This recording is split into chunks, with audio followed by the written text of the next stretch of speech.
कुछ लोगों ने भाजपा के पूर्व सांसद ने अभद्र टिप्पणी की है और भारतीय जनता पार्टी की भाषा जो है वो सत्ता के नशे में चूर है और ये सिर्फ नारा देते हैं नारी शक्ति का, महिला सुरक्षा का। वो सब नारे इनके ही नेता उसकी हवा निकाल देते हैं। उसी के क्रम में कल एक हासन जी पर अभद्र टिप्पणी की गई, जिसकी समाजवादी पार्टी पूरी तरीके से निंदा करती है और हम ये चाहते हैं किसी भी महिला पर ऐसी टिप्पणी ना हो। क्या मिशन शक्ति फेल है? भारतीय जनता पार्टी के लोग और भारतीय जनता पार्टी के कार्यकर्ता नेता ये इस शक्ति को बिल्कुल विफल कर रहे हैं। जब सांसद पर इस तरीके की टिप्पणी हो सकती है तो आम महिलाओं पर, आम बच्चियों पर क्या प्रभाव है, क्या असर पड़ेगा महिला सशक्तिकरण का, महिला शक्तिकरण का। ये पूरे तरीके से फेल है। सपा नेता आजम खान को जो प्रदेश सरकार के द्वारा सुरक्षा मिली थी उसे उन्होंने वापस कर दिया है। इसी विषय में क्या कहेंगे?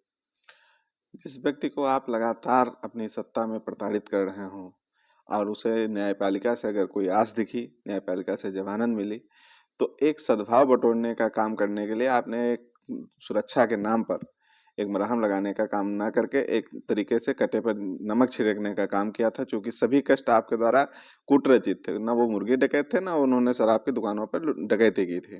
तो आपके द्वारा फर्जी मुकदमे में फंसाए हुए व्यक्ति को आप जो है एक और जख्म पर नमक छिड़क रहे थे। तो आजम जी ने बहुत अच्छा किया, सुरक्षा वापस ही कर देनी चाहिए थी।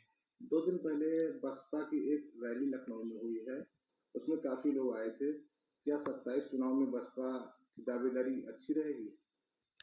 कहीं कोई वोट जनाधार नहीं बचा है।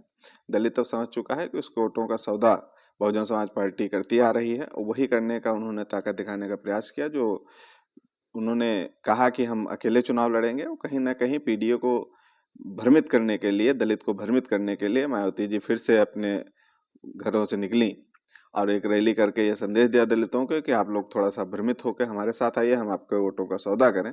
तो दलित अब चूंकि समझदार हो गया है, पढ़ा लिखा हो गया है, तो वो समझ रहा है कि उसका भविष्य कहाँ सुरक्षित है। वो समाजवादी पार्टी के साथ पीडीए में है। बिहार चुनाव को लेकर के तेजस्वी यादव कह रहे हैं कि इंडिया गठबंधन जीतेगा, तो वहीं चिराग पासवान ने कहा है कि एनडीए की सरकार फिर से बनेगी। तेजस्वी और चिराग जी की तुलना करना बड़ा ही दुर्भाग्यपूर्ण है, क्योंकि चिराग और तेजस्वी में बड़ा अंतर है, शब्द में भी और कद में भी। वो उप मुख्यमंत्री रह चुके हैं। चिराग पासवान जी किसी तरीके से अपनी विरासत को बचाने में कामयाब हैं। उनके पिताजी जो है मौसम वैज्ञानिक कहे जाते थे भारतीय राजनीति के। तो ऐसे लोग क्या कह रहे हैं, क्या नहीं कह रहे हैं, वो सत्ता के करीब करीब ही रहते हैं और सत्ता की ही भाषा बोलते हैं। बिहार में एक इंडिया गठबंधन की प्रत्याशी थी। प्रत्याशी नहीं थी, आवेदिका थी पहली बात। और आवेदक के बाद निर्णय होता है पार्टी का, तमाम चीजें समीकरण होते हैं, उन समीकरणों में तमाम बार लोग सफल होते हैं और तमाम बार विफल होते हैं। तो उसी में किसी क्रम में कोई गलती हुई होगी। उसे सीमा कुशवाहा जी को, पार्टी नेतृत्व को या इंडिया गठबंधन को मनाना चाहिए। कोई कार्यकर्ता नाराज ना होने पाया। आपको क्या लग रहा है कि बिहार में किसकी सरकार बनेगी? बिहार में इंडिया गठबंधन पूर्ण बहुमत की सरकार बनाएगी और जो खोखले वादे करके जो बिहार को और बर्बाद किया गया है उसको सुधारने का काम किया जाएगा। चुनाव तक और बिखराव दिखेगा। अभी तो 2 दिख रही है, कहीं 3 दिखेगी, कहीं 4 दिखेगी, कहीं की तमाम विधानसभाओं में 5 दिखेगी और धीरे धीरे ये इतनी टुकड़ियां हो जाएंगी, धीरे धीरे सूक्ष्म होते होते ये 2027 में दिखना बंद हो जाएंगे। पंचायत चुनाव नजदीक है, सपा की क्या दावेदारी रहेगी?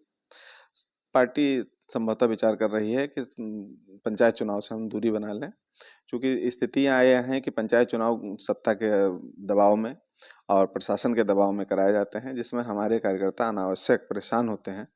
तो इस तरीके के पंचायत चुनाव में जो अपने लोग हैं वो लड़ें, उन्हें पार्टी का सिंबल लगा न लगा मिलना नहीं है तो पार्टी के झंडे बिल्ले लगा के लड़ेंगे और वो लड़ें, उससे कोई वो नहीं है। लेकिन किसी भी तरीके से समाजवादी पार्टी पंचायत चुनाव में संभवतः उतरने नहीं जा रही है।